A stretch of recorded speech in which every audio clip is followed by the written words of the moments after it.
J'ai un lien très fort avec Paris, puisque Paris c'était le rêve pour moi. Je viens d'un petit village de 80 habitants. Paris c'était la ville de la culture et je voulais passer de l'agriculture à la culture en quelque sorte.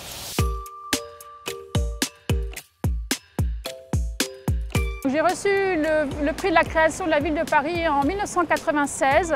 On ne faisait pas de dossier, c'était les pairs en fait, qui se réunissaient et qui choisissaient les jeunes de la profession qui semblaient apporter en fait une approche un peu différente.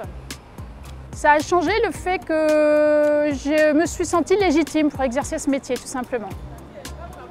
Stries et compagnie est une aire de jeu qui provient d'un programme lancé par le pavillon de l'Arsenal en 2018.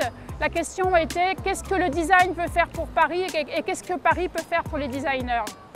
Et donc j'ai proposé en fait une aire de jeu puisque je me suis dit que les aires de jeu étaient souvent des objets industriels qui se ressemblent un peu partout dans le monde et je voulais ramener en fait une partie artistique assez forte en fait dans ces aires de jeu. C'est un peu le premier espace de liberté dans l'espace public qu'ont les enfants et ils se doivent en fait de retrouver des espaces qui sont tous différents par quartier pour permettre aussi un ancrage dans le quartier dès le plus jeune âge.